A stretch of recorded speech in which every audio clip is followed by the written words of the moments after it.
चिंता और डर को दूर करने का बस एक ही उपाय है, और जिंदगी की असली खुशी कैसे प्राप्त करें, इस विषय पर हम आज गौतम बुद्ध की एक रोचक कहानी आपको सुनाएंगे। तो चलिए शुरुआत करते हैं। तो स्वागत है दोस्तों, मैं आपके लिए ज्ञान का खजाना कहानियों के माध्यम से लेकर प्रस्तुत होता हूं।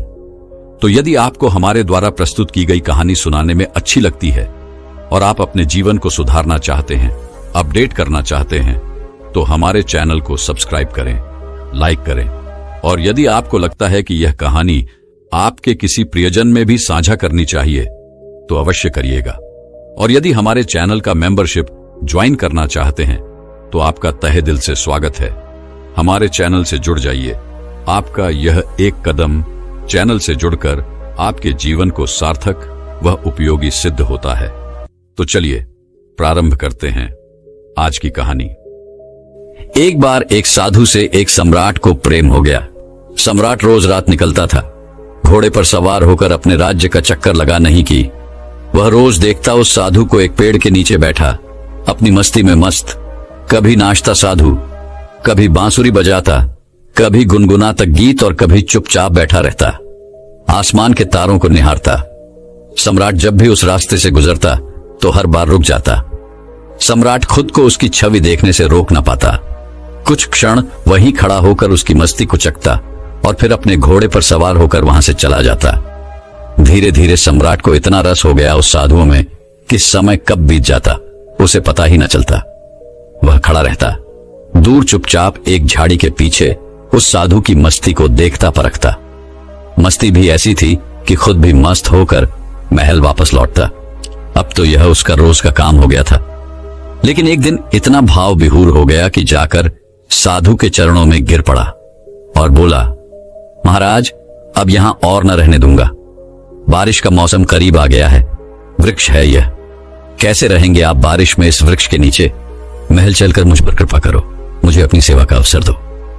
यह सुनते ही वह साधु खड़ा हो गया, अपनी झोली उठा ली और कहा, चलो। यह देखकर सम्राट को बड़ा आश्चर्य हुआ। सम्राट कह तो रहा था कि महल चलो, लेकिन उसे प्रसन्नता होती है यह सुनकर जब साधु कहता कि कौन सा महल, कैसा महल, हम जहां हैं वहीं खुश हैं। हम महलों वगैरह में नहीं जाते। हमने तो कपड़ों, गहनों, महलों इत्यादि का त्याग कर दिया है और तुम हमें वहीं ले जा रहे हो। सम्राट के मन में तो साधु से यह शब्द सुनने की अपेक्षा थी।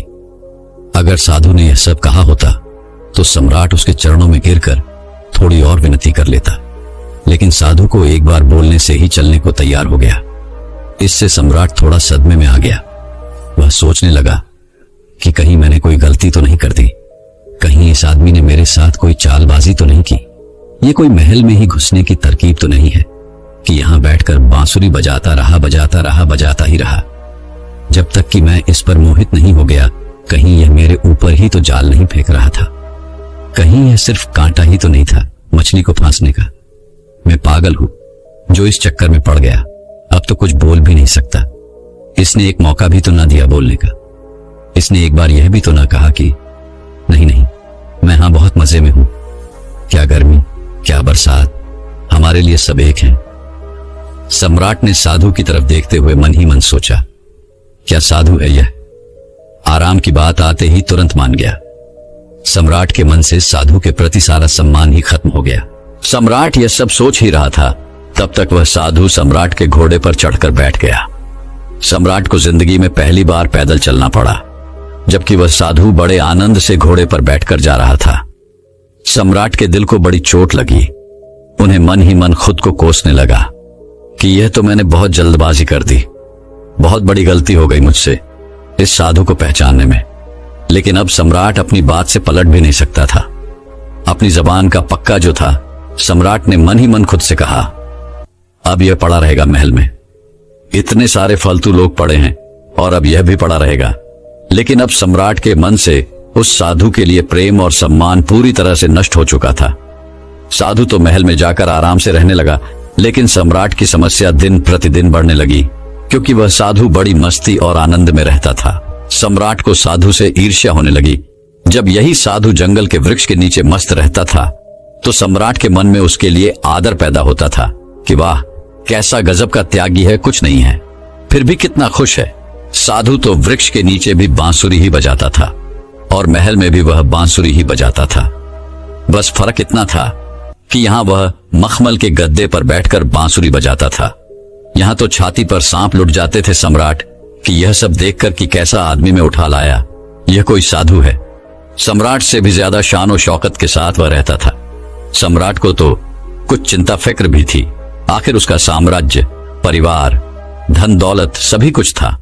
सैकड़ों चिंता ही थी उसे, लेकिन उस साधु को तो कोई चिंता ही न थी।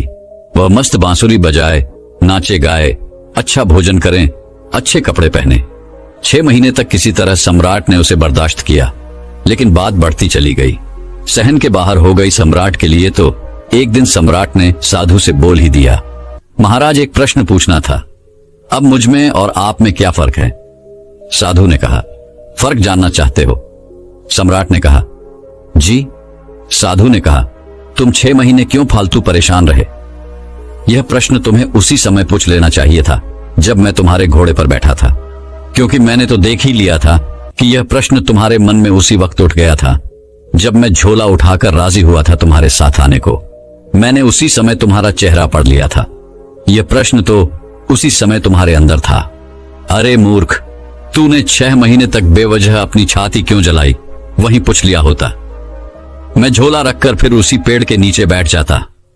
कैसा संकोच, किस बात की लाज रखी तुमने? लेकिन मैं इंतजार ही कर रहा था कि आखिर कब तक तुम पूछते हो, तो फिर कल सुबह फर्क बता ही देता हूं तुम्हें। लेकिन हां, नगर के बाहर जाकर बताऊंगा। अगले दिन सुबह सम्राट जल्दी सोकर उठा, उत्सुकता यह जानने को कि आखिर क्या फर्क है। सम्राट ने सोचा कि आखिर क्या फर्क हो सकता है। मुझे तो कुछ नहीं लगता। खाना जो मैं खाता हूं वही खाता है, और मुझसे भी ज्यादा मांगे करता है कि यह लाओ वह लाओ। मैं जिस कमरे में रहता हूं उससे भी आलीशान कमरे में रहता है। मेरा 2-3 नौकरों से काम चल जाता है, और यह दिन भर 15-20 नौकर रखता है। इसकी जरूरतों का कोई अंत ही नहीं है, मांगे ही चला जाता है। कपड़े शानदार पहनता है, जिससे कोई देखे तो समझे यह मेरा कोई मंत्री इत्यादि है। यह स्वयं इस महल का सम्राट दिखाई पड़ता है। कम से कम महल के बाकी लोग मुझसे डरते तो हैं, लेकिन इसकी आंखों में तो डर नाम की कोई चीज नहीं है। बस पूरे दिन अपनी मस्ती में मस्त होकर बांसुरी बजाता रहता है। सम्राट पहुंच गया सुबह सुबह साधु के कमरे में। वहां पहुंचकर देखा तो भौंचक्का रह गया। वह साधु वही पुराने कपड़े पहने हुए जो वे वृक्ष के नीचे पहनकर बैठता था। एक हाथ में झोला और दूसरे हाथ में बांसुरी लिए तैयार खड़ा था। सम्राट को देखते ही साधु ने कहा, चलिए महाराज। इसके बाद वो दोनों महल से बाहर निकल आए। चलते चलते नगर की नदी पार हो गई। कुछ देर बाद वह नगर से काफी दूर निकल आए।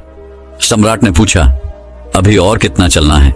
साधु ने कहा, बस थोड़ी देर और चलते चलते सुबह से दोपहर हो गई। तो सम्राट ने कहा, बस अब और आगे नहीं, जो भी कहना है यहीं पर कहो। साधु ने कहा, मैं तो आगे चलता हूं, तुम साथ चलते हो कि नहीं? सम्राट ने थोड़ा क्रोधित होते हुए कहा, मैं कैसे चल सकता हूं? मैं तुम्हारी तरह आखिर थोड़ी ना हूं जिसे किसी बात की कोई परवाह नहीं। मेरी बीवी, मेरे बच्चे, मेरी धन दौलत, मेरा साम्राज्य, सब कुछ मेरे से जुड़ा हुआ है। मैं इन सबको छोड़कर तुम्हारे साथ क्यों चलूं? सम्राट की यह बात सुन साधु जोर से हंस पड़ा और बोला, बस यही फर्क है तुम में और मुझ में कि मैं कहीं भी जा सकता हूं और तू नहीं जा सकता। मैं अच्छी बुरी हर परिस्थिति में खुश रह सकता हूं, पर तू नहीं। जब मैं उस जंगली वृक्ष के नीचे रहता था तब भी पूरी मस्ती में रहता था और अपने जीवन के एक एक पल को जीता था। जब मैं महल चला गया तो वहां भी अपने इस अनमोल जीवन के एक एक पल को पूरी मस्ती और आनंद के साथ जिया। और अब जब मैं कहीं और चला जाऊंगा तब भी ऐसे ही जीऊंगा, क्योंकि हम जिस समय जहां होते हैं पूरी तरह से वहीं होते हैं। हमारा शरीर और मन हमेशा एक साथ रहता है। हम ना तो अपनी अतीत के बारे में सोचकर पश्चाताप करते और ना ही अपने आने वाले कल की चिंता करके अपने आज को खराब कर देते। हम तो बस आज में जीते हैं, क्योंकि हम समझ चुके हैं कि जीवन तो आज में है, अभी इसी पल को जीने में है। बस यही छोटा सा फर्क है तुम में और मुझ में कि तुम्हें परिस्थितियां चलाती हैं और हम परिस्थितियों को चलाते हैं। तुम खुश रहोगे या दुखी, ये तुम्हारे आसपास घटने वाली घटनाओं पर निर्भर करता है। लेकिन हमारे लिए ये घटनाएं जीवन का एक हिस्सा मात्र हैं, जिनसे हम तने के लिए विचलित हुए बिना निकल जाते हैं। हम ना तो दुख आने पर विचलित होते और ना ही सुख आने पर अतोत्साहित। हम हर परिस्थिति में खुद को मस्त और स्थिर रखते हैं, क्योंकि हमने जान लिया है कि न तो दुख सदा रहने वाला है और ना ही सुख, इसीलिए हर हाल में मस्त रहते हैं। अचानक सम्राट को महसूस हुआ कि अरे, ये मैंने क्या कर दिया। इतने अद्भुत आदमी को घुमा दिया। 6 महीने इसके साथ रहा, पर एक दिन सत्संग भी न कर पाया। सत्संग करता भी क्या खाक। मेरे मन में तो यही चल रहा था कि यह तो एकदम साधारण आदमी निकला, खोटा सिक्का निकला जिसके ऊपर सोने की बारिश हुई थी, लेकिन अंदर से मिट्टी निकला। यह सब विचार आते ही सम्राट ने तुरंत साधु के पैर पकड़ लिए और कहा, नहीं महाराज, आगे नहीं जाने दूंगा। साधु ने कहा, देख, मुझे कोई परेशानी नहीं है। ये रहा तेरा घोड़ा, मैं फिर इसी पर बैठकर महल वापस चला जाऊंगा, लेकिन फिर तुझे परेशानी होगी। ये सुनते ही सम्राट के मन में फिर वही विचार आया कि अरे, ये तो फिर आसानी से मान गया। साधु ने कुछ देर तक सम्राट की आंखों में बड़े ध्यान से देखा और फिर कहा, लेकिन नहीं, अब मैं वापस नहीं आऊंगा, क्योंकि तू फिर नहीं सुधरेगा। फिर तुझे परेशानी होगी, फिर तुम मुझसे ईर्ष्या करोगे और रात दिन परेशान रहोगे। हमारा क्या, हम तो सन्यासी हैं। हमारे लिए महल और जंगल सभी एक समान है। हमें कोई समस्या नहीं, क्योंकि जिसे समस्या है वह सन्यासी ही नहीं। मेरी बांसुरी जैसे महल में बजती थी, वैसे ही जंगल में भी बजेगी और बजती ही रहेगी। इतना कहकर वह साधु वहां से चल देता है और सम्राट वहीं खड़ा खड़ा उस साधु को जाता हुआ देखता रहता है। दोस्तों, इस कहानी से 2 बातें सीखने को मिलती हैं। पहली, कि इंसान किसी भी चीज की इज्जत तभी तक करता है जब तक वह चीज उसके पास नहीं होती। फिर वह वस्तु या इंसान मिल जाने के बाद व्यक्ति उसे उचित सम्मान देना बंद कर देता है, और फिर उसे अपनी इस गलती का एहसास तब होता है जब वह वस्तु या इंसान उसके जीवन से चला जाता है। जैसे उस सम्राट को वह साधु तब तक बहुत त्यागी और महान प्रतीत हो रहा था जब तक वह जंगल में रहता था, लेकिन जैसे ही वह सम्राट के साथ उसके महल चला गया, सम्राट उसे तुच्छ समझने लगा और उसे पीछा छुड़ाने का प्रयास करने लगा। लेकिन फिर वही साधु उसे दूर चला गया तो फिर वह सम्राट को उपयोगी प्रतीत होने लगा। इसीलिए किसी भी व्यक्ति को बहुत ही सोच समझकर अपनाओ, लेकिन जब अपनाओ तो उसे ठुकराओ मत। दूसरी सीख और परिस्थिति चाहे जैसी भी हो, हर हाल में मस्त रहो। एक उस साधु की भांति जो जंगल में भी उतनी ही मस्ती के साथ रहता था जितनी मस्ती से वह महल में रहता था। सुख और दुख के प्रति समान भाव रखना ही जीवन जीने का सही तरीका है। यही बात श्रीमद् भागवत गीता में भी कही गई है और गौतम बुद्ध ने भी अपने उपदेशों में यही कहा है कि अतीत के लिए पश्चाताप मत करो, भविष्य की चिंता मत करो, केवल वर्तमान के हर पल को पूरी जागरूकता और आनंद के साथ जीवो, तभी तुम्हारा जीवन खुशी और शांति से भर पाएगा। तो दर्शकों, चलिए अब अगली रोचक कहानी की शुरुआत करते हैं। जो चाहोगे वही मिलेगा। अपने मन में जिस चीज का विचार करना प्रारंभ करोगे वो चीज तुम्हें मिलने लगेगी। एक दिन गौतम बुद्ध से एक शिष्य ने पूछा, है महात्मा, क्या ऐसा संभव है जो मैं मेरे मन में सोचूं वो सारी चीजें अपने आप मुझे मिलना शुरू हो?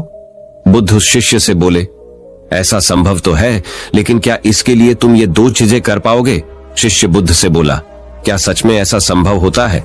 अगर हाँ तो है महात्मा, मुझ पर कृपा कर मुझे बताइए ऐसा होना कैसे संभव है, मैं इसके लिए कुछ भी करूंगा। बुद्ध उस शिष्य से बोले, तो सुनो, तुम अपने मन में जो चाहो वो तुम्हें मिलने लग जाए। इसका पहला उपाय यह है कि तुम्हें अपने मन को अपने नियंत्रण में लाना सीखना होगा। जब तुम्हारा मन पूरी तरह से तुम्हारे काबू में आएगा तब उस दिन तुम्हें अपनी मनचाही चीजें मिलना शुरू होंगी। शिष्य बुद्ध से बोला, लेकिन गुरुजी, मन को वश में कैसे लाया जाता है और इस समस्या का दूसरा उपाय क्या है? बुद्ध शिष्य से कहते हैं, मन को वश में लाने का सबसे पहला और महत्वपूर्ण उपाय अपने इंद्रियों को संयमित करना होता है। तुम्हारे 5 इंद्रियां जब तुम्हारे वश में होंगी तभी तुम अपने मन को वश में करने में कामयाब हो पाओगे। शिष्य कहता है गुरुदेव, आप कहते हो कि इंद्रियों को काबू में करने से हमारा मन हमारे काबू में आएगा और फिर जो मैं मेरे मन में सोचूं वो चीज मुझे मिलने लगेगी। लेकिन गुरुदेव, इंद्रियां तो मेरे काबू में है। मैं जैसे चाहूं वैसे अपने हाथों को, आंखों को या फिर पैरों को हिला सकता हूं। फिर मुझे जो चाहे वो चीजें क्यों नहीं मिल पाती? बुद्ध शिष्य से कहते हैं, बालक, तुम अपने पांचों इंद्रियों की क्रिया के बारे में अपने मन में विचार कर रहे हो, लेकिन अपने पांचों इंद्रियों को अपने काबू में रखने का असली अर्थ यह है कि तुम्हें किसी भी भौतिक चीज का मोह न रहना। जब मनुष्य के मन के अंदर अलग अलग प्रकार के मोह उत्पादित होते हैं, तब उसका मन उन चीजों को देख दुखी होता है, जिस वजह से वो व्यर्थ की चिंता में फंसता चला जाता है।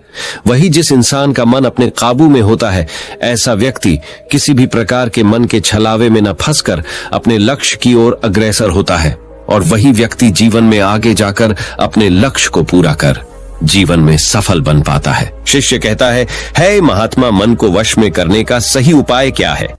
किस प्रकार मैं अपने मन को अपने वश में ला सकूंगा? और गुरुदेव, दूसरा उपाय क्या है जिससे मैं अपनी मनचाही चीजों को पा सकता हूँ? बुद्ध शिष्य से कहते हैं, दोस्तों, थोड़ी देर के लिए कहानी को रोक दिया गया है, जिसका कारण कुछ ऐसा है कि शरीर, बुद्धि और मन से संबंधित नई नई जानकारियां हमारे चैनल के मेंबर्स को तुरंत मिलती है। अगर आप भी अपने शरीर, बुद्धि और मन से रिलेटेड जानकारी जानना चाहते हैं तो आप इस चैनल के मेंबर बनने में रुचि दिखा सकते हो। वही कहानी अब आगे बढ़ती है।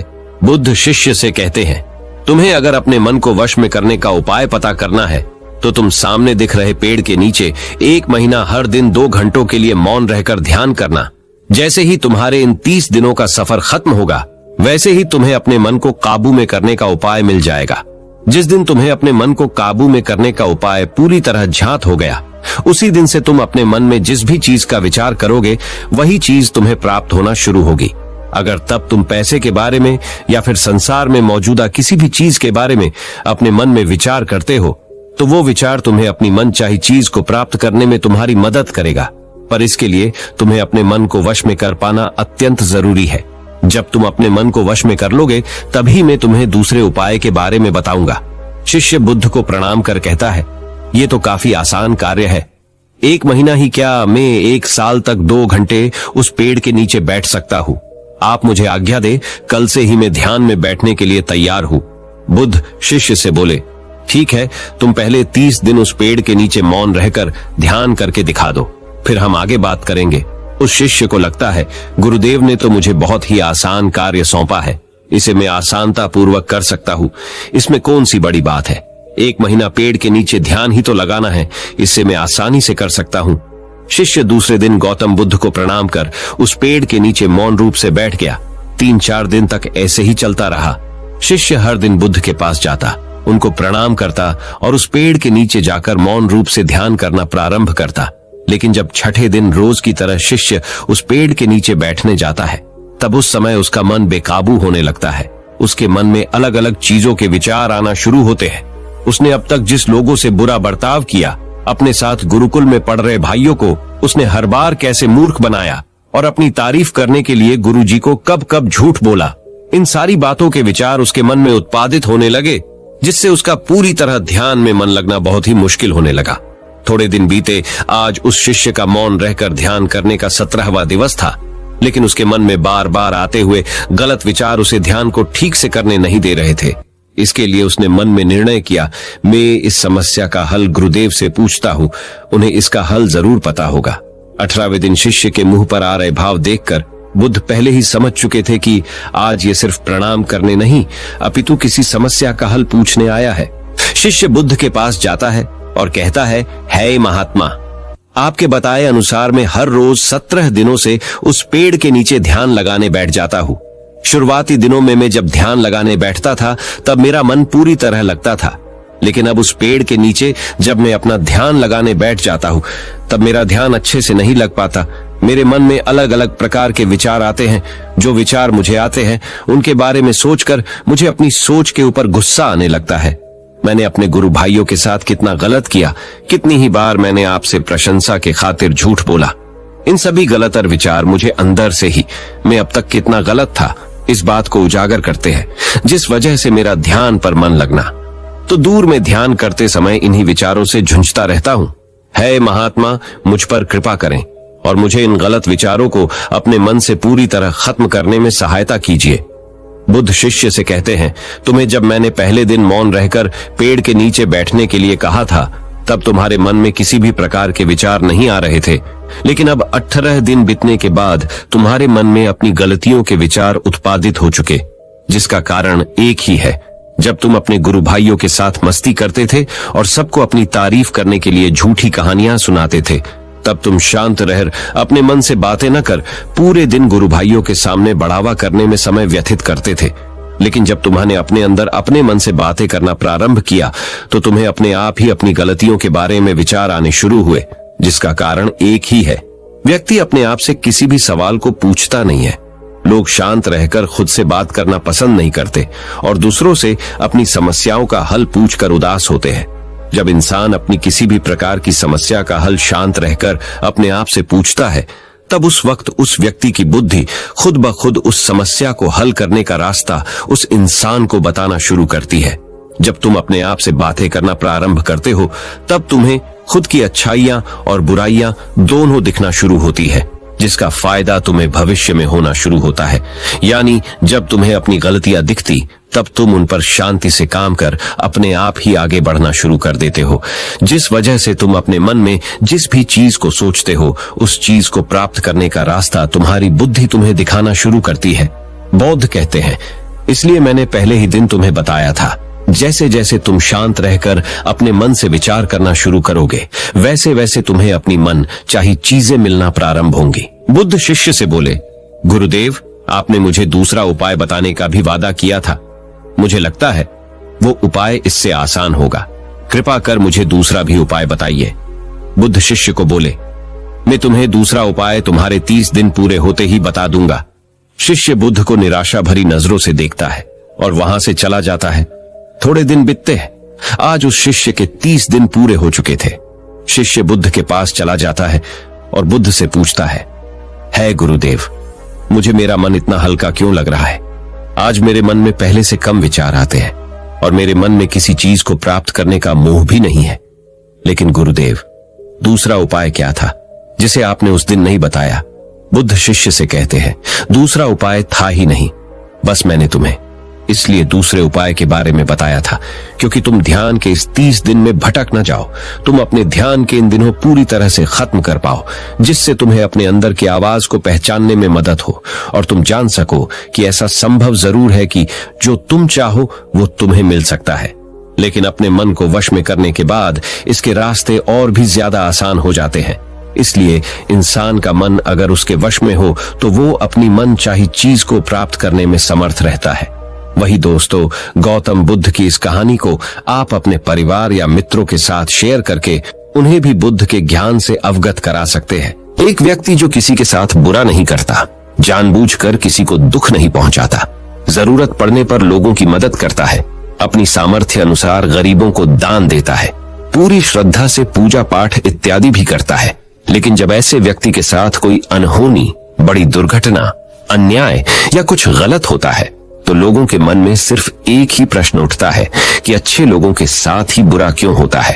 तो आज हम इस प्रश्न का उत्तर जानने की कोशिश करेंगे। गौतम बुद्ध के जीवन से जुड़ी एक कहानी के माध्यम से। गौतम बुद्ध के समय में उनका एक अनुयायी हुआ जिसका नाम था महाकाल। महाकाल सच में एक बहुत ही अच्छा और धार्मिक व्यक्ति था। वह लोगों की मदद करता, गरीबों को दान देता, किसी के साथ अन्याय नहीं करता और बुद्ध द्वारा बताए गए पंचशीलों का पालन करता, अर्थात हत्या नहीं करना, चोरी नहीं करना, ये व्यभिचार नहीं करना, झूठ नहीं बोलना और नशा नहीं करना। इसके साथ ही वह बुद्ध द्वारा बताए गए ध्यान और साधना का अभ्यास भी करता। वह हर पूर्णिमा और अमावस्या को बौद्ध आश्रम में होने वाले उप औसत में हिस्सा लेता और पूरी रात बुद्ध के प्रवचन सुनता। ऐसे ही एक आवश्यक के दिन उसने उपोषण किया और रात को बुद्ध के प्रवचन सुनने लगा। और सवेरे जब बुद्ध के प्रवचन समाप्त हुई तो आश्रम से निकलकर वह पास के ही तालाब में नहाने के लिए चला गया। उसी रात उस गांव में कुछ चोर एक घर में चोरी करने के लिए गुस्से हुए जेवर वो चोरी करके भाग रहे थे तो गलती से एक चोर का पैर बर्तन से टकरा गया और बर्तनों की आवाज से घर के लोग जाग गए। चारों तरफ हल्ला मच गया कि गांव में चोर घुसे हैं। मोहल्ले के लोगों ने चोरों का पीछा करना शुरू कर दिया। कुछ देर तक तो चोर कहने जेवरात की पोटली लेकर भागते रहे, लेकिन जब उन्हें महसूस हो गया ये बचना संभव नहीं है, पकड़े जाएंगे, तो तालाब के पास से जाते हुए चोरों ने सारे गहने जेवरात महाकाल के कपड़ों के पास फेंक दिए और वहां से भाग गए। जब लोग वहां पहुंचे तो उन्होंने देखा कि चोरी का सारा सामान तो इस व्यक्ति के कपड़ों के पास पड़ा हुआ है। सभी लोगों ने महाकाल को ही चोर समझ लिया और तालाब से बाहर निकालकर उसे मारना शुरू कर दिया। वह कहता रहा कि मैं चोर नहीं हूं, मैं तो रात भर प्रवचन सुनकर आया हूं और यहाँ सिर्फ स्नान कर रहा था। मुझे नहीं पता ये चोरी का सामान यहाँ कैसे आ गया।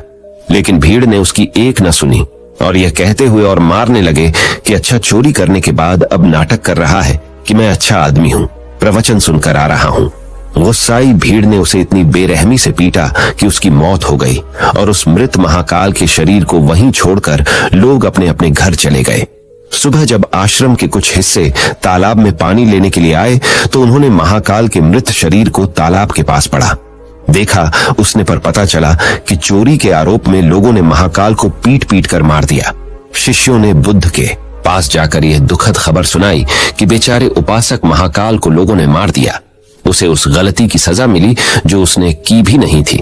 बुद्ध शिष्यों के द्वारा की जा रही अलग अलग बातों को बस ध्यान पूर्वक सुन रहे थे।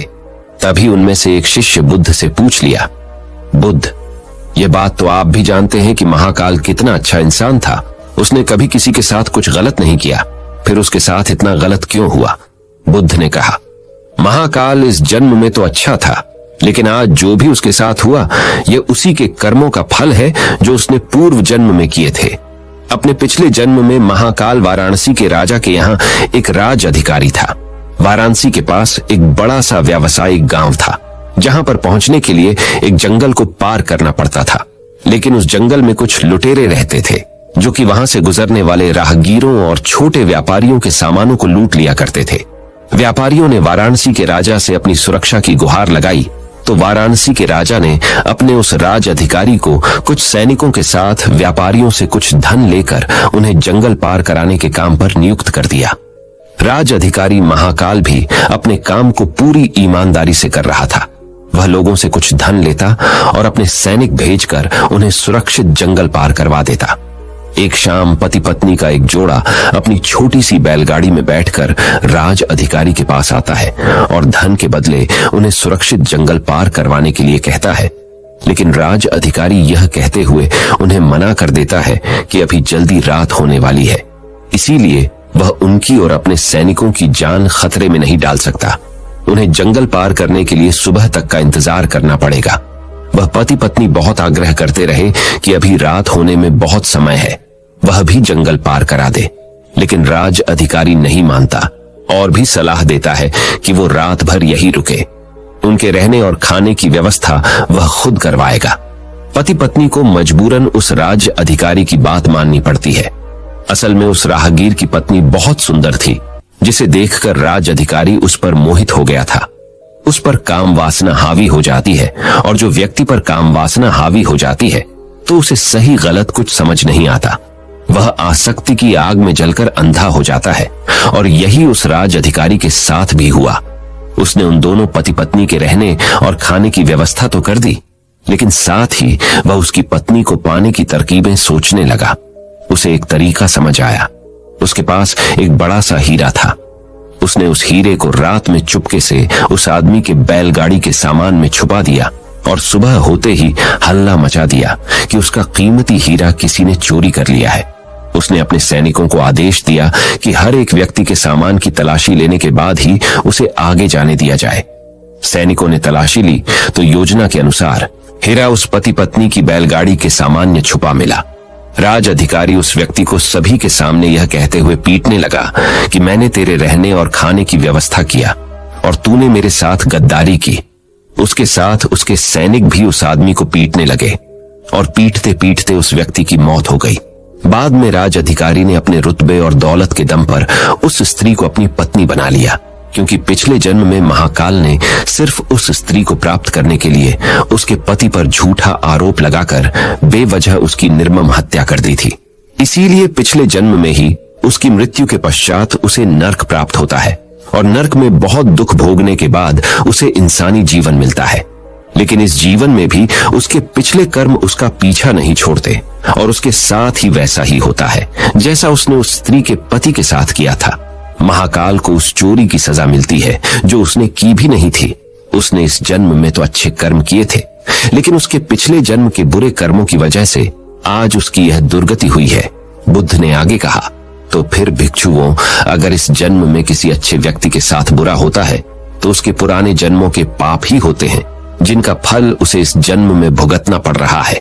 इसीलिए मैं तुमसे कहता हूं कि अपने आज के कर्मों को सुधारो, ताकि तुम्हारे आने वाले जन्म भी सुधर जाए।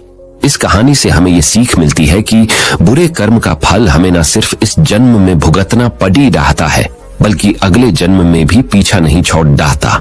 आज हम अपने स्वार्थ में आकर किसी और के साथ बुरा कर रहे हैं।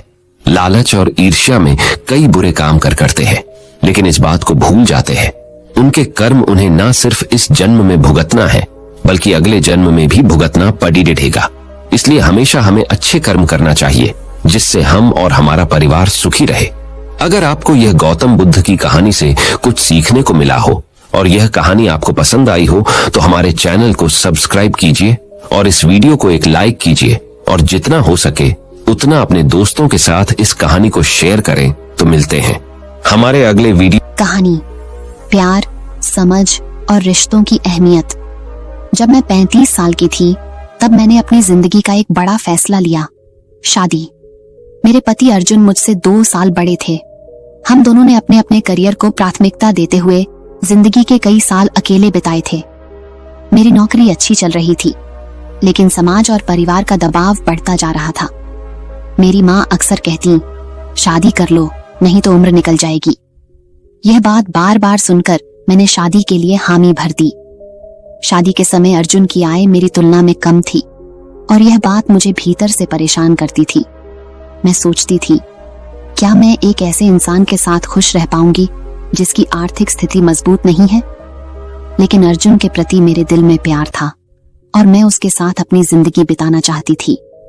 ये सोचकर मैंने अपने दिल की सुनी और शादी का फैसला किया। शादी के शुरुआती दिनों में ही हमारे रिश्ते में तनाव आने लगा। अर्जुन की कम आय मेरे अंदर असुरक्षा की भावना पैदा करती थी। शादी के पहले दिन ही अर्जुन ने मुझसे कहा था, नेहा, मेरी आय कम है, लेकिन मैं तुम्हें खुश रखने की पूरी कोशिश करूंगा। हमारे पास सब कुछ नहीं होगा, लेकिन हमारी जिंदगी अच्छे से चल सकेगी। हालांकि मैं उनके शब्दों से पूरी तरह संतुष्ट नहीं थी। पहले महीने जब अर्जुन का वेतन आया, तो उसने उसमें से 5,000 रुपये बचाकर 20,000 रुपये मुझे दे दिए और कहा, ये पैसे तुम्हारे पास रखो, जरूरत पड़ी तो तुमसे मांग लूंगा। मैं हैरान थी। मुझे लगा, क्या यह जिम्मेदारी सच में मेरी है? मैंने पैसे तो रख लिए, लेकिन घर चलाना आसान नहीं था। धीरे धीरे आर्थिक तंगी ने हमारे रिश्ते को और मुश्किल बना दिया। मैंने अर्जुन से इस बारे में बात की तो उन्होंने कहा, मैं दूसरी नौकरी के लिए कोशिश कर रहा हूं। लेकिन जब चीजें जल्दी नहीं बदली, तो मेरे अंदर गुस्सा और निराशा बढ़ने लगी। 6 महीने बाद मैं अपने मायके लौट आई और तय किया कि अब अर्जुन के साथ नहीं रहूंगी। अर्जुन ने मुझे वापस लाने की बहुत कोशिश की। उसने कहा, नेहा, मैं अपनी पूरी कोशिश कर रहा हूं, बस थोड़ा समय दो। लेकिन मैंने साफ कह दिया, जब तक तुम्हारी आय नहीं बढ़ेगी, मैं वापस नहीं आऊंगी। आखिरकार अर्जुन ने तलाक का प्रस्ताव रख दिया। तलाक की प्रक्रिया के दौरान जज ने मुझसे कहा, पैसे जरूर महत्वपूर्ण हैं, लेकिन रिश्तों में प्यार और समझदारी कहीं ज्यादा मायने रखते हैं। मैं उनकी बात को उस वक्त समझ नहीं पाई। तलाक के बाद मैंने अपनी नौकरी फिर से शुरू की। पहली बार मुझे यह एहसास हुआ कि 15,000 रुपये कमाने के लिए कितनी मेहनत करनी पड़ती है। उस समय मुझे अर्जुन के 20,000 रुपये की अहमियत समझ आई। दूसरी तरफ अर्जुन ने अपनी मेहनत और लगन से सफलता हासिल की। कुछ सालों में उनकी तनख्वाह 86,000 रुपये तक पहुंच गई।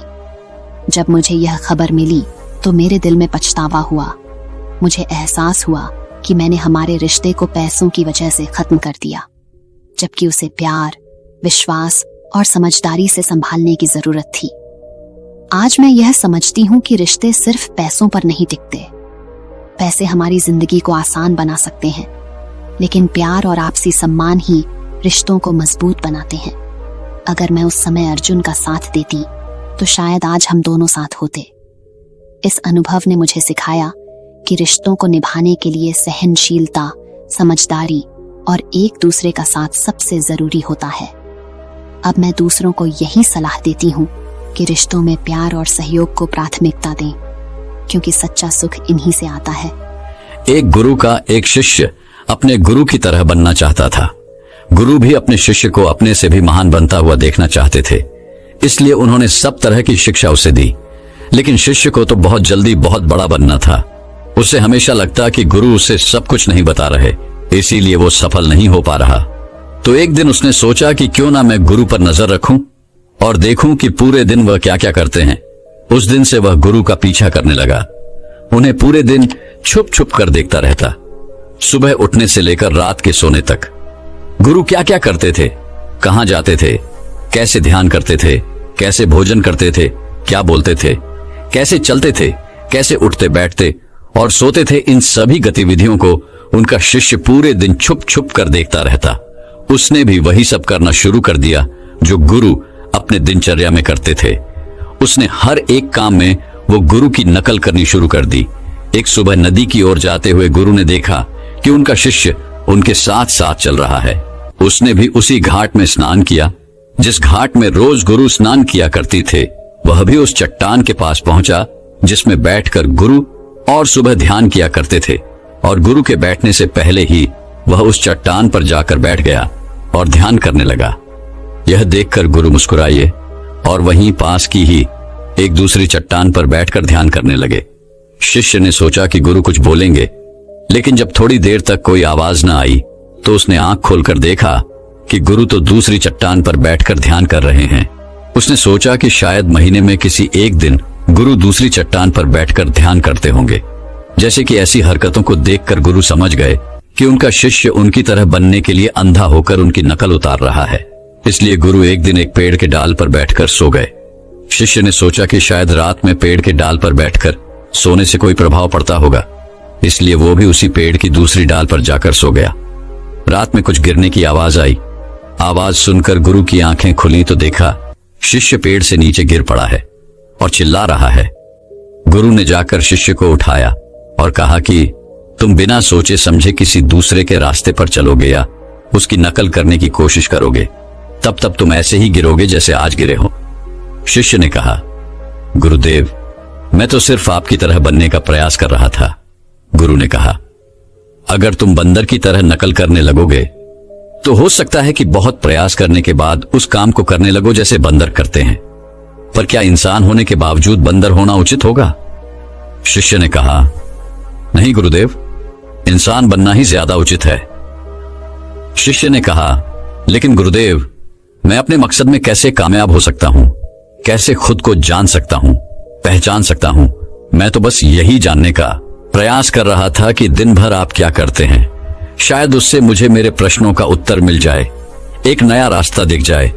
गुरु ने कहा, जिस प्रकार शरीर को चलाने के लिए भोजन की आवश्यकता होती है, भोजन अगर शुद्ध और पौष्टिक है तो शरीर भी शुद्ध और ऊर्जावान बनेगा। शरीर को आसानी से बीमारियां नहीं घेरेगी और वह मजबूत व स्वस्थ होगा। फिर हम जैसा चाहें शरीर से वैसा काम करवा सकते हैं। लेकिन अगर तुम सड़ा गला और बासी खाना खाओगे तो तुम्हारे शरीर के साथ क्या होगा? शिष्य ने कहा, हमारा शरीर बीमार पड़ जाएगा और कमजोर हो जाएगा। गुरु ने कहा, ठीक इसी प्रकार हमारे मन की भी शक्ति होती है और इसमें इतनी शक्ति होती है कि इससे कुछ भी किया जा सकता है, कुछ भी बना जा सकता है, अपने आप को जाना जा सकता है, पहचाना जा सकता है। लेकिन इस मन की शक्ति को नापा नहीं जा सकता, तौला नहीं जा सकता। शिष्य ने कहा, गुरुदेव, आप तो इतने बड़े ध्यानी हैं, ज्ञानी हैं, इसीलिए आपके पास मन की शक्तियां हैं जिनका उपयोग भी आप कर सकते हैं। लेकिन अगर हम करने का प्रयास करें तो कुछ भी नहीं होता। गुरु ने कहा, शक्ति तो तुम्हारे पास भी उतनी ही है जितनी मेरे पास या किसी और के पास है। शिष्य ने कहा, तो गुरुदेव, फिर हम सभी लोग कामयाब क्यों नहीं होते? हमारे जैसे बहुत से लोग हमेशा सफल होते रहते हैं। आखिर ऐसा क्यों होता है गुरुदेव? गुरु ने कहा, क्योंकि मन की शक्तियों का लोग सही तरीके से उपयोग नहीं कर पाते, बल्कि मन की शक्तियां उनका उपयोग कर लेती हैं। जो मन की शक्तियों को समझ गया वह ज्ञानी बन गया। जिसने अपने मन की शक्तियों को एकाग्र करना सीख लिया, उसका जीवन आसान हो जाता है।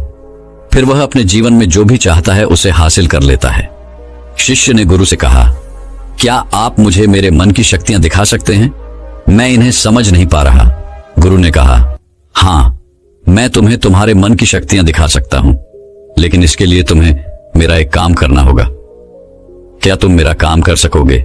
शिष्य ने कहा, हाँ गुरुदेव, अब बताइए तो सही, मैं जरूर आपका काम करूंगा, लेकिन करना क्या है मुझे?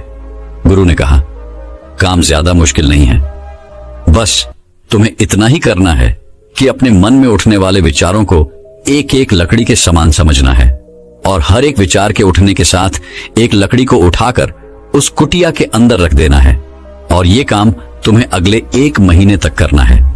ध्यान रहे, एक विचार के लिए एक लकड़ी का होना आवश्यक है, ताकि तुम्हारा कोई भी विचार तुमसे छूट ना पाए। साथ ही एक काम और करना, अपने उन विचारों की लकड़ियों को जो तुम्हें ज्ञान और ध्यान प्राप्त करने के बारे में आई कुटिया के बाहर ही रखना। शिष्य ने कहा, जो आज्ञा गुरुदेव आपने जैसा कहा है, मैं ठीक वैसा ही करूंगा। उसके बाद से इस शिष्य ने अपने विचारों को देखना शुरू कर दिया, और जब भी उसके मन में कोई विचार उठता, वह तुरंत एक लकड़ी उठाकर कुटिया के अंदर रख देता। ऐसा करते करते 1 महीने का समय बीत गया, तो उससे इससे गुरु के पास जाकर बोला, गुरुदेव, 1 महीने का समय बीत चुका है और मैंने ठीक वैसा ही किया है जैसा आपने कहा था। अब आप मुझे मेरी मन की शक्तियों को दिखाएं।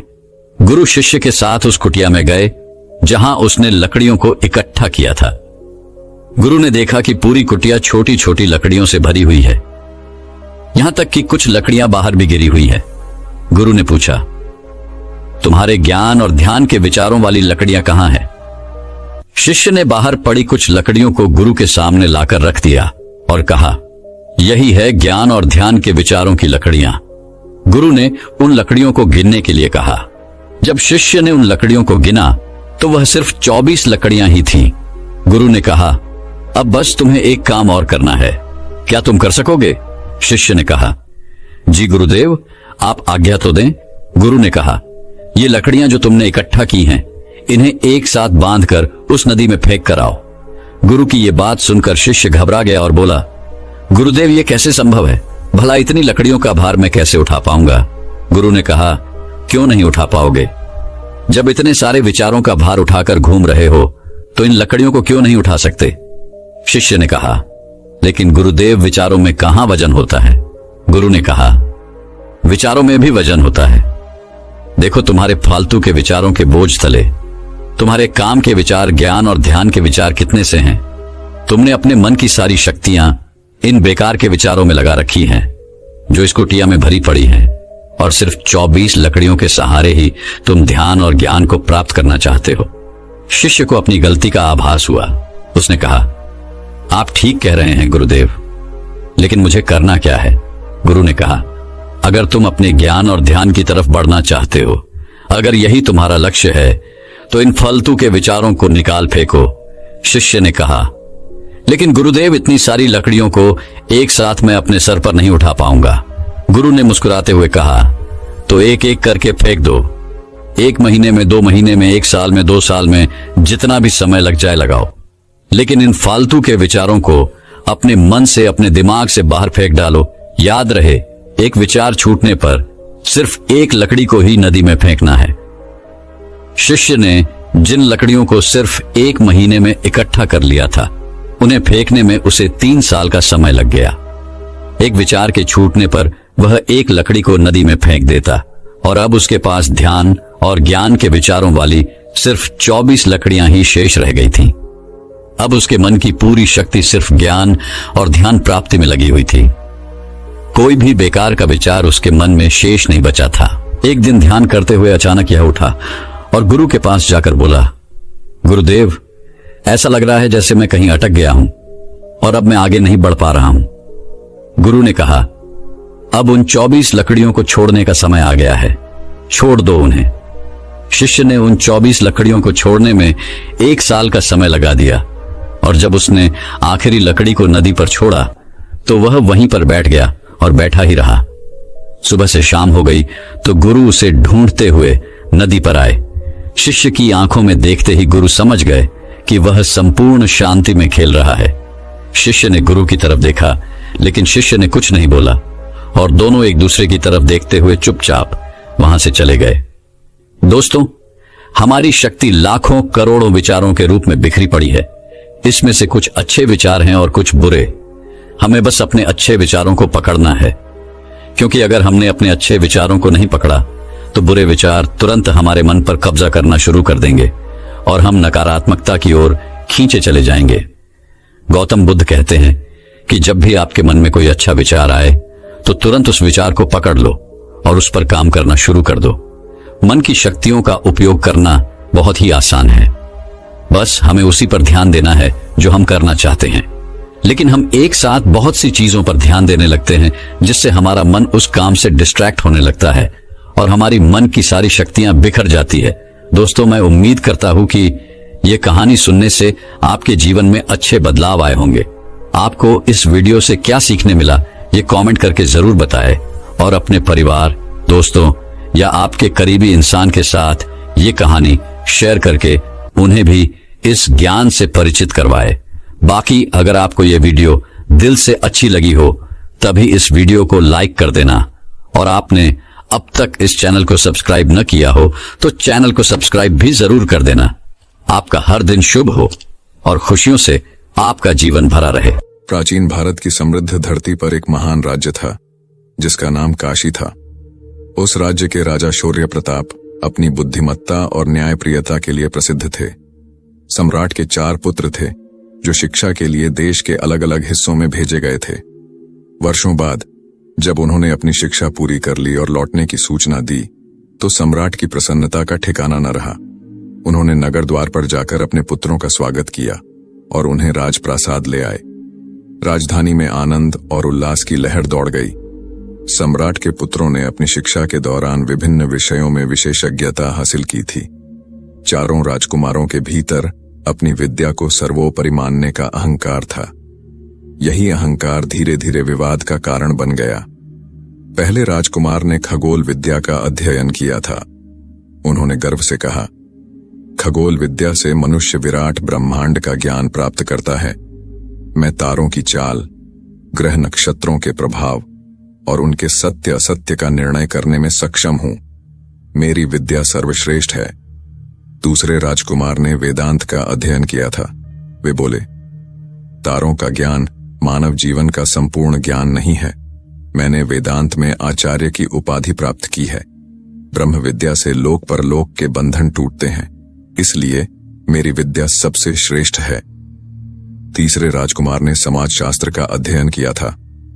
उन्होंने तर्क दिया, ज्ञान का सही उपयोग तभी है जब उसे व्यवहार में लागू किया जाए।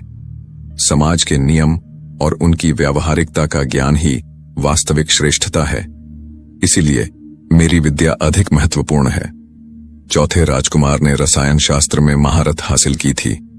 वे मुस्कुराते हुए बोले, भाइयों, तुम सबकी विद्या महत्वपूर्ण है, लेकिन मेरी विद्या सबसे श्रेष्ठ है।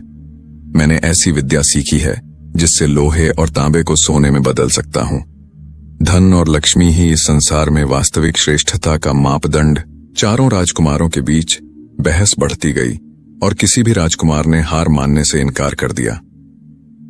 सम्राट शौर्य प्रताप इस विवाद से अत्यंत दुखी हुए। उन्होंने इसे सुलझाने के लिए एक योजना बनाई। उन्होंने अपने चारों पुत्रों को अलग अलग समय पर जंगल में भेजा। उनका निर्देश था कि वे वहां जाकर किंशुक नामक वृक्ष की पहचान करें और उसके बारे में जानकारी लेकर लौटें। पहला राजकुमार पतझड़ के मौसम में गया। उसने देखा कि वृक्ष ठूंठ के समान है, उसमें कोई पत्ते नहीं थे। उसने लौटकर कहा, किंशुक एक ऐसा वृक्ष है जिसमें पत्ते नहीं होते। दूसरा राजकुमार वसंत के आरंभ में गया। उसने देखा कि वृक्ष में कोंपलें फूट चुकी थीं। उसने लौटकर कहा, किंशुक एक ऐसा वृक्ष है जिसमें नन्ही कोंपलें होती हैं। तीसरा राजकुमार गर्मियों में गया। उसने देखा कि वृक्ष पर लाल लाल फूल खिले हुए थे। उसने बताया, किंशुक एक ऐसा वृक्ष है जिसमें सुंदर लाल फूल होते हैं। चौथा राजकुमार मानसून में गया। उसने देखा कि वृक्ष पर फल लग चुके थे। उसने कहा, किंशुक एक ऐसा वृक्ष है जिसमें स्वादिष्ट फल लगते हैं। चारों राजकुमारों ने अपनी अपनी दृष्टि से किंशुक वृक्ष की पहचान की, लेकिन उनके विवरण एक दूसरे से भिन्न थे। यह देखकर सम्राट शौर्य प्रताप ने राजपुरोहित को बुलाया। राजपुरोहित ने चारों को समझाते हुए कहा, तात, किंशुक वृक्ष में हर मौसम में परिवर्तन होता है। तुम चारों ने उसके अलग अलग रूप देखे, लेकिन उसका वास्तविक स्वरूप उन सभी रूपों का समन्वय है। इसी प्रकार जीवन में भी सत्य और ज्ञान के कई रूप हो सकते हैं। एक व्यक्ति का दृष्टिकोण संपूर्ण सत्य नहीं हो सकता। सत्य उन सभी दृष्टिकोणों के समन्वय में निहित है। राजपुरोहित की इस बात से चारों राजकुमारों का अहंकार समाप्त हो गया। उन्हें यह समझ में आ गया कि उनकी विद्या श्रेष्ठ हो सकती है, लेकिन वह संपूर्ण नहीं है। उन्होंने श्रेष्ठता की होड़ छोड़ दी और एकजुट होकर राज्य की भलाई के लिए काम करने का निश्चय किया। वाइंग, सत्य का संपूर्ण स्वरूप। सत्य एकांगी नहीं होता, वह विभिन्न दृष्टिकोणों और अनुभवों के समन्वय में होता है। 2. अहंकार का त्याग। विद्या का उद्देश्य ज्ञान का विस्तार करना है, न कि अहंकार को बढ़ावा देना। 3. सहयोग की शक्ति। परस्पर विवाद करने के बजाय मिलजुल कर काम करना समाज और स्वयं के लिए अधिक लाभकारी होता है। 4. परिवर्तनशीलता का महत्व। जीवन और प्रकृति में परिवर्तन एक अपरिहार्य सत्य है। इसे समझना और स्वीकार करना महत्वपूर्ण है। 5. व्यावहारिक ज्ञान का महत्व। केवल सैद्धांतिक ज्ञान पर्याप्त नहीं, उसे जीवन में लागू करना ही उसका असली उद्देश्य है। यह कहानी हमें सिखाती है कि अपनी अपनी विद्या पर गर्व करना अच्छा है, लेकिन दूसरों के ज्ञान और दृष्टिकोण का सम्मान करना भी उतना ही आवश्यक है। सत्य और ज्ञान के समन्वय में ही जीवन का वास्तविक अर्थ छिपा है। एक छोटे से गांव में एक आलसी और गरीब पुजारी रहता था। वह दिन भर मंदिर में पूजा करता और भिक्षा मांगकर अपना गुजारा करता था। पुजारी मेहनत करने से कतराता था और हमेशा किसी ऐसे उपाय की तलाश में रहता जिससे वह एक दिन में ही अमीर बन जाए। एक दिन भिक्षा मांगने के दौरान पुजारी को दूध का एक बड़ा बर्तन मिला। वह बहुत खुश हुआ और दूध लेकर अपने घर लौट आया। उसने सोचा, आज किस्मत ने मेरा साथ दिया है। घर पहुंचकर उसने दूध को उबाला और थोड़ा सा पी लिया। बचा हुआ दूध एक बर्तन में डालकर उसमें दही जमाने के लिए थोड़ी दही मिला दी। अब पुजारी आराम से सोने चला गया। पुजारी बिस्तर पर लेटा और दूध के बर्तन को देखकर उसके मन में ख्यालों का सागर उमड़ने लगा। उसने कल्पना करनी शुरू की, कल सुबह यह दूध दही में बदल जाएगा, दही से मक्खन निकालूंगा और मक्खन को गर्म करके घी बना लूंगा। घी को बाजार में बेचकर पैसे कमाऊंगा। उन पैसों से मैं मुर्गियां खरीदूंगा। मुर्गियां अंडे देंगी और मैं अंडों को बेचकर और पैसे कमाऊंगा। कुछ दिनों में मेरे पास अपना मुर्गी फार्म होगा। मुर्गी फार्म से कमाए पैसों से मैं गायें खरीदूंगा और एक डेयरी खोलूंगा। मेरे दूध की इतनी मांग होगी कि सारा गांव मुझसे दूध खरीदेगा। मैं अमीर बन जाऊंगा और गहने खरीदूंगा। राजा भी मेरे पास गहने खरीदने आएगा। इतना अमीर बनने के बाद मैं एक सुंदर लड़की से शादी करूंगा। हमारा एक बेटा होगा। अगर वह शरारत करेगा तो मैं उसे सबक सिखाने के लिए छुरी से मारूंगा। पुजारी इतनी गहराई से अपने सपने में खो गया कि उसने बिस्तर के पास रखी छड़ी उठाई और यह सोचकर कि वह अपने बेटे को मार रहा है, बर्तन पर जोर से वार कर दिया। बर्तन टूट गया और दूध जमीन पर फैल गया। पुजारी का सपना वहीं समाप्त हो गया। उसने देखा कि न तो दही बना, न मक्खन और न ही घी। सब कुछ बर्बाद हो चुका था। 1. कल्पना के साथ प्रयास जरूरी है।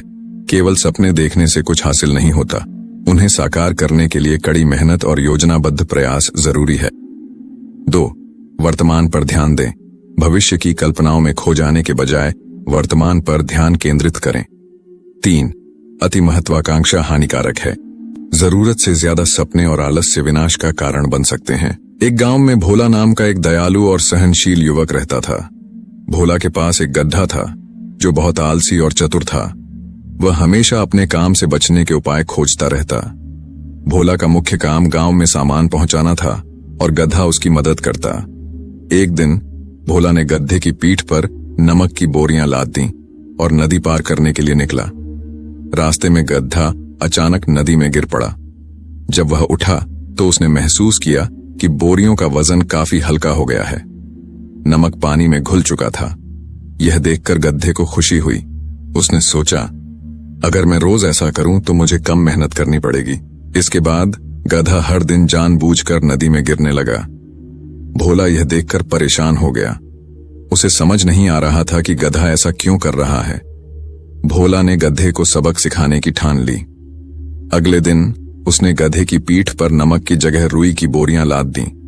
गधा हमेशा की तरह नदी में गिरा, लेकिन इस बार रुई गीली होकर भारी हो गई। गधा चौंक गया और सोचा, इस बार वजन घटने की बजाय बढ़ क्यों गया। वह बुरी तरह थक गया और अब उसे समझ आ गया कि उसकी चालाकी काम नहीं आई। गधे ने अपनी गलती से सबक लिया और दोबारा ऐसा करने की कोशिश नहीं की। उसने मेहनत करना शुरू कर दिया और भोला का भरोसा जीत लिया। 1. चालाकी से बचें। काम से बचने के लिए शॉर्टकट अपनाने की कोशिश करना नुकसानदेह हो सकता है। 2. कर्म का महत्व। ईमानदारी से मेहनत करने में ही सच्ची सफलता है। 3. योजना का महत्व। भोला ने सही समय पर गधे को सबक सिखाया।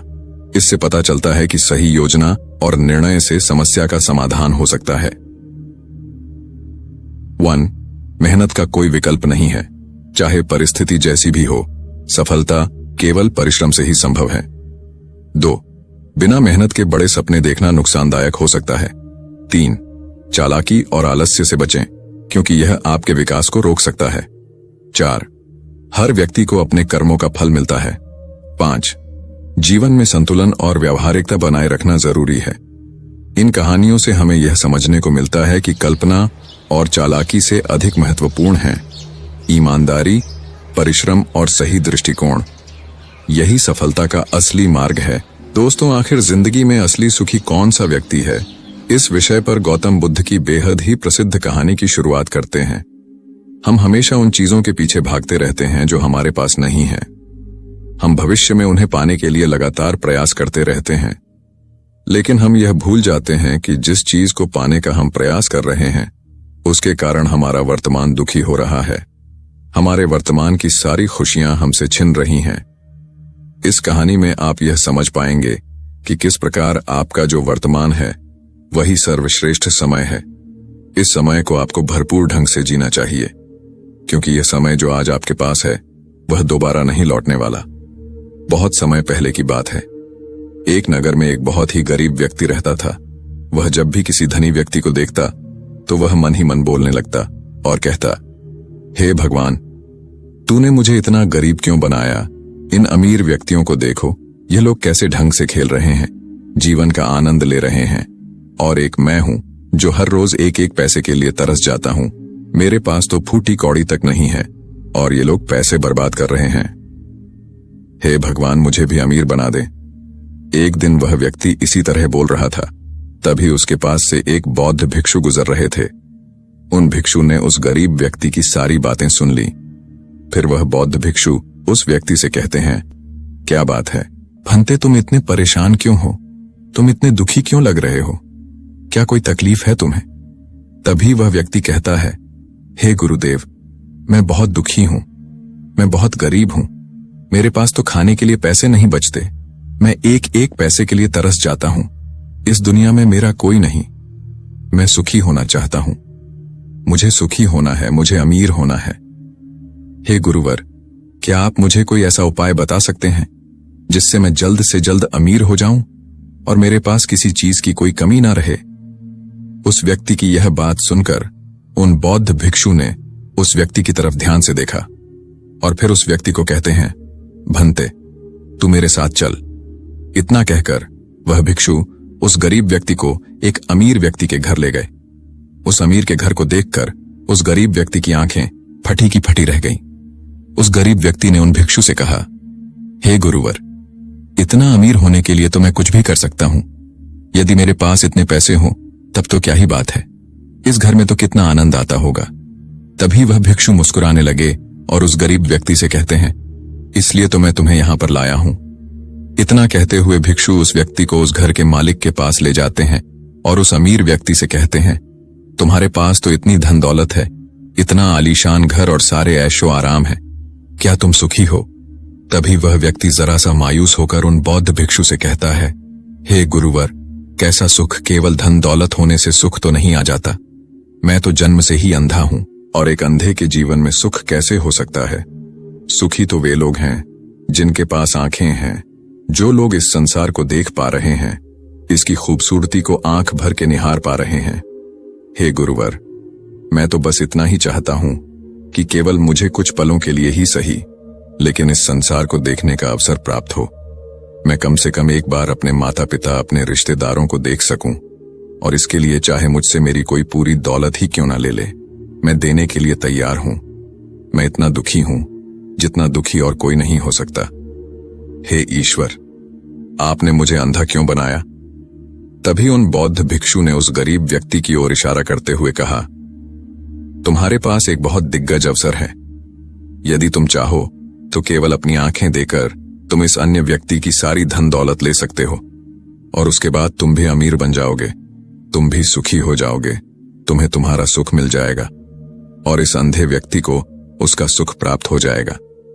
तभी वह गरीब व्यक्ति कहता है, नहीं नहीं गुरुजी, आप यह क्या कह रहे हैं? बिना आंखों के मैं अमीर होकर क्या करूंगा ना गुरु, ना मैं अपनी आंखें नहीं दूंगा। तभी वह बौद्ध भिक्षु उस गरीब व्यक्ति से कहते हैं, एक बार फिर से सोच लो, इतना अच्छा अवसर तुम्हें दोबारा नहीं मिल पाएगा। तभी वह गरीब व्यक्ति कहता है, यदि आपके पास कोई और मार्ग है तो बताइए, अन्यथा मैं अपने घर चलता हूं। तभी वह भिक्षु उस यू से कहते हैं, ठीक है, यदि तुम अपनी आंखें नहीं देना चाहते तो कोई बात नहीं, हम कोई और रास्ता निकाल लेते हैं। तभी वह बौद्ध भिक्षु उस व्यक्ति का हाथ धरकर उसे एक और धनी व्यक्ति के घर ले जाता है। इस धनी व्यक्ति का घर पहले वाले धनी व्यक्ति से और भी ज्यादा विशाल था। यह देखकर वह गरीब व्यक्ति कहता है, अरे अरे, इतना आलीशान घर मैंने आज तक नहीं देखा था। तभी वह बौद्ध भिक्षु उस गरीब व्यक्ति को उस धनी व्यक्ति के पास ले जाते हैं और उस धनी व्यक्ति से कहते हैं, आप तो बहुत सुखी होंगे, आपके पास इतना आलीशान घर है, इतनी धन दौलत है, सारे ऐश और आराम है, आपको तो किसी चीज की कोई कमी नहीं, आप अवश्य ही बहुत सुखी होंगे। तभी वह धनी व्यक्ति मायूस होकर उन बौद्ध भिक्षु से कहता है, आप यह कैसी बातें कर रहे हैं? आप तो जानते हैं कि मेरे दोनों हाथ काम नहीं करते, मैं अपाहिज हूं। यह जो इतनी धन दौलत आप देख रहे हैं, इन्हें देखकर भी मैं अपने हाथ वापस नहीं ला सकता, तो ऐसे में यह धन दौलत मेरे किस काम की? इससे तो अच्छा होता कि ईश्वर ने भला ही मुझे गरीब बनाया होता, लेकिन कम से कम मेरे दोनों हाथ मुझे सही दे देता। न जाने भगवान ने मुझे क्यों अपाहिज बना दिया। जितना दुखी मैं हूं, उतना दुखी और कोई नहीं होगा। तभी एक बार फिर उन बौद्ध भिक्षु ने उस गरीब व्यक्ति की ओर इशारा करते हुए कहा, भंते, तुम्हारे पास एक और मौका है। यदि तुम चाहो तो अपने दोनों हाथ देकर इस अमीर व्यक्ति की सारी धन दौलत ले सकते हो। क्या कहते हो? क्या तुम तैयार हो? और अब की बार तो तुम्हें आंखें भी नहीं देनी होंगी, तुम्हारी आंखें तुम्हारे साथ ही रहेंगी। तभी वह गरीब व्यक्ति उन बौद्ध भिक्षु से कहता है, अरे महाराज, आप यह क्या कह रहे हैं? एक अपाहिज होकर मैं इस धन दौलत का क्या करूंगा? क्या आपके पास कोई ऐसा अमीर व्यक्ति नहीं है जिसका पूरा शरीर भी स्वस्थ हो और उसके पास बेशुमार धन दौलत भी हो? तभी वह बौद्ध भिक्षु उस व्यक्ति का हाथ करके उसे तीसरे अमीर व्यक्ति के पास ले जाते हैं। उस अमीर व्यक्ति के पास उसका अपना महल था। यह देखकर वह गरीब व्यक्ति उन बौद्ध भिक्षु से कहता है, हे गुरुवर, यह तो अवश्य ही बहुत सुखी होगा। इसके पास तो इतना आलीशान महल है, इसके पास तो इतनी सारी धन दौलत है, ये अवश्य ही बहुत खुश रहते होंगे, इनका जीवन तो आनंद में होगा। तभी वह बौद्ध भिक्षु उस गरीब व्यक्ति को उस धनी व्यक्ति के पास ले जाते हैं और फिर उस धनी व्यक्ति से कहते हैं, आप तो अवश्य ही खुश रहते होंगे क्योंकि आपके पास इतना आलीशान महल है, इतनी सारी धन दौलत है, आपके पास तो सारी सुख सुविधाएं भी हैं, आपका जीवन तो आनंद में बीतता होगा। इसके जवाब में वह अमीर व्यक्ति कहता है, हे गुरुवर, कैसा आनंद मुझ जैसा दुखी इस दुनिया में और कोई नहीं होगा। मैं आज बहुत दर्द में हूं। मेरी पत्नी ने मुझे धोखा दे दिया है, वह किसी और से प्रेम करती है जो मुझसे भी अमीर है। आज मुझे समझ आया कि यह धन दौलत कभी किसी को सुख दुख नहीं दे सकती, और जब मन में दुख हो तो यह धन दौलत किस काम की? मुझसे सुखी तो वह गरीब इंसान होगा जिसकी पत्नी कम से कम उसके साथ तो है, वह उसके साथ वफादार तो है। आज मैंने तय कर लिया है कि मैं अपनी पत्नी और उसके प्रेमी की हत्या कर दूंगा। यह सुनकर वह भिक्षु उस अमीर व्यक्ति से कहते हैं, इससे पहले कि तुम ऐसा कदम उठाओ, कम से कम मुझे भोजन तो करवा जाओ और भोजन की व्यवस्था करो, और साथ में कुछ कांच के टुकड़े भी ले आना। वह धनी व्यक्ति सभी साधु संतों का बहुत आदर करता था, इसलिए वह उन बौद्ध भिक्षुओं की बात मान जाता है। लेकिन वह यह नहीं समझ पाता कि आखिर उन बौद्ध भिक्षुओं ने खाने के साथ कांच के टुकड़े क्यों मंगवाए हैं। लेकिन जैसा कि उन बौद्ध भिक्षुओं ने कहा था, वह अमीर व्यक्ति उसी प्रकार खाने की व्यवस्था कर देता है। वह भोजन के साथ कुछ कांच के टुकड़े लेकर उन बौद्ध भिक्षुओं के पास पहुंचता है। तभी वह बौद्ध भिक्षु, वह गरीब व्यक्ति और वह धनी व्यक्ति तीनों एक साथ भोजन करने बैठते हैं। और उसी समय बौद्ध भिक्षु कुछ कांच के टुकड़े उठाकर उस अमीर व्यक्ति के भोजन में मिला देते हैं और उससे कहते हैं, लो अब तुम इसे खा सकते हो। वह अमीर व्यक्ति अचंभित हो गया और उन बौद्ध भिक्षुओं से कहता है, हे गुरुवर, आप ये क्या कह रहे हैं? इस खाने में तो कांच के टुकड़े आपने मिलाए हैं। इस भोजन को मैं कैसे खा सकता हूं? यदि यह भोजन मैं करूंगा तो इससे मुझे बहुत तकलीफ होगी और हो सकता है कि मेरी मृत्यु भी हो जाए।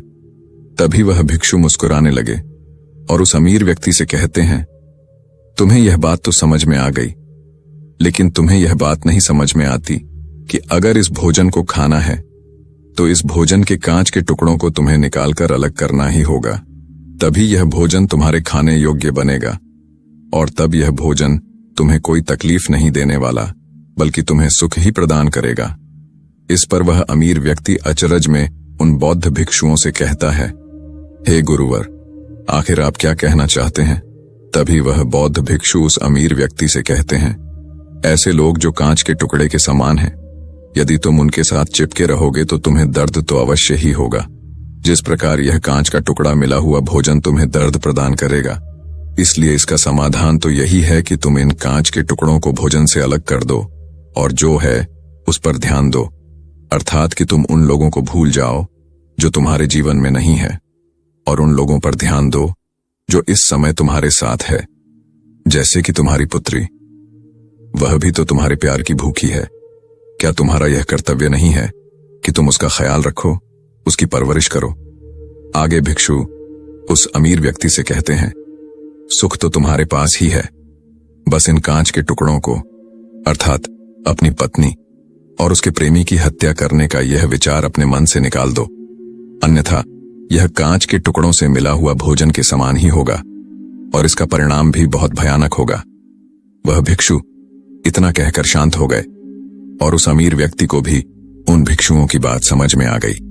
उन्होंने तुरंत ही उन बौद्ध भिक्षुओं के चरण छुए और वह अमीर व्यक्ति कहने लगा, हे गुरुवर, आपने मुझे पाप करने से बचा लिया है, मैं आपका बहुत बहुत आभारी हूं। उसके बाद वह भिक्षु उस गरीब व्यक्ति को लेकर आगे की ओर निकल जाता है।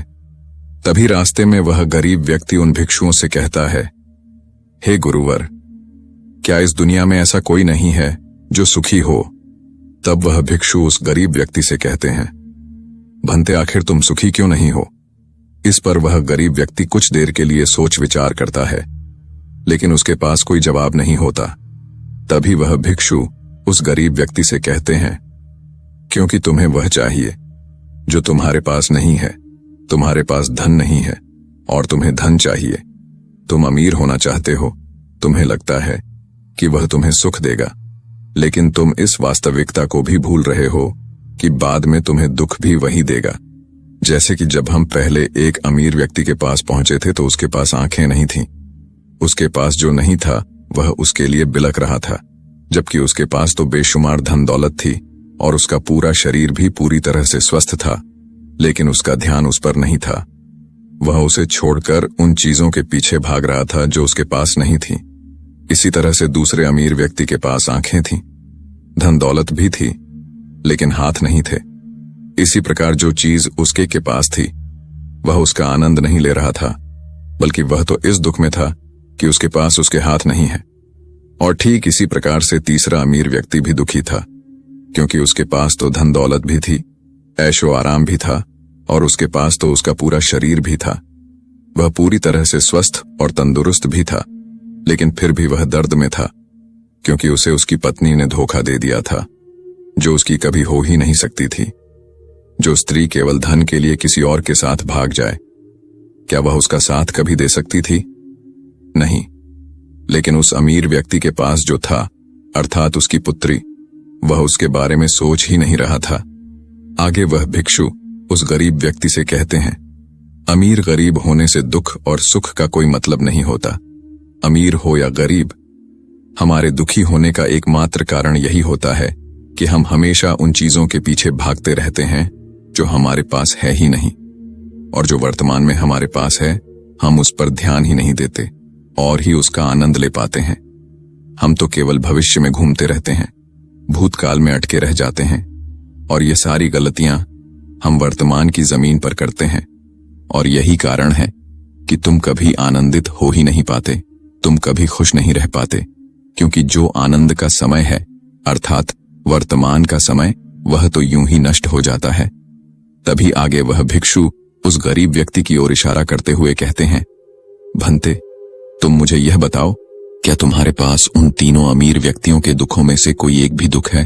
तभी वह गरीब व्यक्ति सोच विचार कर उन भिक्षुओं से कहता है, नहीं, मेरे पास उन अमीर व्यक्तियों के दुख में से कोई भी दुख नहीं है। इस पर भिक्षु उस गरीब व्यक्ति से कहते हैं, तो फिर तुम दुखी क्यों हो? इसका जवाब देते हुए वह गरीब व्यक्ति उन भिक्षुओं से कहता है, हे गुरु, भले ही मैं उनके मुकाबले सुखी हूं, पर क्या धन कमाना या धन प्राप्त करने की इच्छा नहीं होनी चाहिए? क्या मुझे अपने वर्तमान को इसी तरह से स्वीकार कर लेना चाहिए? क्या मुझे हमेशा इसी तरह से गरीब रहना चाहिए? तभी भिक्षु दिल से मुस्कुराते हुए उस गरीब व्यक्ति से कहते हैं, वर्तमान में वर्तमान क्षण का आनंद लो। वर्तमान में ही ऐसे कर्म करो जिससे तुम्हारा भविष्य सुधर सके, लेकिन ऐसी चीजों के पीछे व्यर्थ समय ना गो जो तुम्हारे पास आज नहीं है। जो तुम्हारे पास आज है उसका आनंद लो, और जो तुम पाना चाहते हो उसके लिए केवल कर्म करो, और उस कर्म का फल तुम्हें भविष्य में मिलेगा। यानी इसकी चिंता में भी मत रहना, क्योंकि यदि तुम इसकी चिंता में रहोगे तो कभी सुखी नहीं रह पाओगे, भले ही हालात कितने भी बुरे क्यों ना हो। केवल अपने आज पर ध्यान दो और अपने कर्म मन लगाकर करो। इतना कहकर वह भिक्षु शांत हो गए, और गरीब व्यक्ति को भी उन बौद्ध भिक्षुओं की बात अच्छी तरह से समझ में आ चुकी थी। वह यह समझ चुका था कि अब से उसे अपने वर्तमान पर ध्यान देना है, उसे अपने वर्तमान को सुधारना है। उसके बाद उस गरीब व्यक्ति ने उन बौद्ध भिक्षुओं को प्रणाम किया और वापस अपने घर लौट गया। अब से वह गरीब व्यक्ति यह सोचकर हमेशा खुश रहने लगा कि कम से कम वह उन 3 अमीर व्यक्तियों से अधिक खुश है, पास अधिक खुशियों की वजह है। हाँ, यह बात और है कि उसके पास धन नहीं है, लेकिन उसके पास ऐसी चीजें हैं जो धन से कहीं ज्यादा कीमती है, और वह है उसका पूरा शरीर जो पूरी तरह से स्वस्थ है। दोस्तों, मैं उम्मीद करता हूं कि यह कहानी सुनने से आपके जीवन में अच्छे बदलाव आए होंगे। आपको इस वीडियो से क्या सीखने मिला, ये कमेंट करके जरूर बताइए, और अपने परिवार, दोस्तों या आपके करीबी इंसान के साथ ये कहानी शेयर करके उन्हें भी इस ज्ञान से परिचित करवाइए। बाकी अगर आपको ये वीडियो दिल से अच्छी लगी हो तभी इस वीडियो को लाइक कर देना। अगर आपने अब तक इस चैनल को सब्सक्राइब नहीं किया हो तो चैनल को सब्सक्राइब भी जरूर कर देना। आपका हर दिन शुभ हो और खुशियों से आपका जीवन भरा रहे। धन्यवाद। नमो बुद्धाय।